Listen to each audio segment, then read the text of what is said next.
ఢిల్లీ నుంచి హైదరాబాద్కు వచ్చిన కురియన్ కమిటీ ఎన్నికల ఫలితాలపై పోస్ట్ మార్టం చేస్తోంది. గాంధీ భవన్లో గెలిచిన ఓడిన ఎమ్మెల్యేలు, ఎంపీల అభిప్రాయాలు తెలుసుకుంటోంది. తొలి రోజు హైదరాబాద్, సికింద్రాబాద్, మల్కాజ్గిరి, మేడ్చల్ అభ్యర్థులతో సమావేశం అయ్యి వారి నుంచి గెలుపోటములకు సంబంధించి వివరాలను అడిగి తెలుసుకున్నారు. ఇవాళ రెండో రోజు ఎమ్మెల్యేలు, కంటెస్టెడ్ ఎమ్మెల్యేలతో భేటీ అయింది.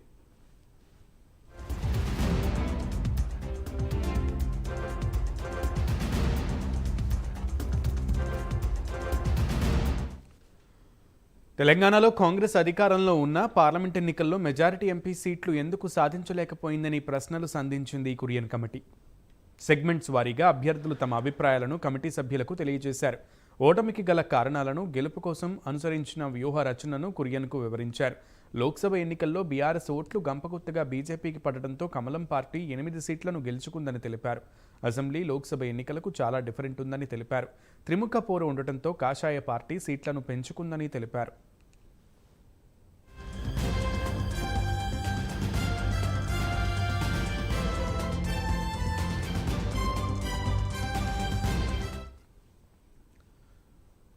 లోక్సభ ఎన్నికల్లో కాంగ్రెస్ను సెకండ్ ప్లేస్కే పరిమితం చేయాలనే కుట్రతో బీజేపీతో బీఆర్ఎస్ కుమ్మక్కైందని, తమ ఓట్లను కాషాయ పార్టీకి డైవర్ట్ చేశారని పలువురు అభ్యర్థులు కురియన్ ముందు చెప్పారు.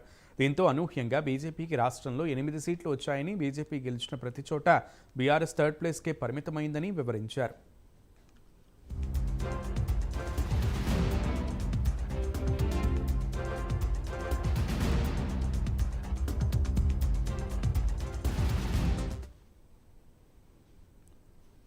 అసెంబ్లీ ఎన్నికల్లో బీఆర్ఎస్ గెలిచిన నియోజకవర్గాల్లో ఆ పార్టీ లోక్సభ ఎన్నికల్లో 3వ స్థానానికి పరిమితమైందని తెలిపారు. బీజేపీకి బీఆర్ఎస్ సహకరించకుంటే రాష్ట్రంలో కాంగ్రెస్కు 12 నుంచి 14 సీట్లు పక్కాగా వచ్చేవన్నారు. బీజేపీకి బీఆర్ఎస్ సహకరించడం వల్లే మహబూబ్ నగర్, సికింద్రాబాద్, మెదక్లో తక్కువ ఓట్ల తేడాతో ఓడిపోయామని వివరించారు.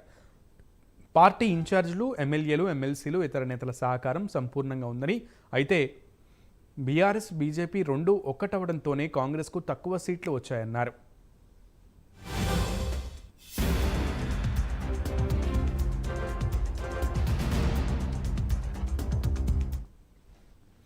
శనివారం 3వ రోజు జిల్లా అధ్యక్షులతో సమావేశం కానుంది కురియన్ కమిటీ. ఆ తర్వాత క్షేత్రస్థాయి పర్యటనలకు కమిటీ సభ్యులు వెళ్లనున్నారు.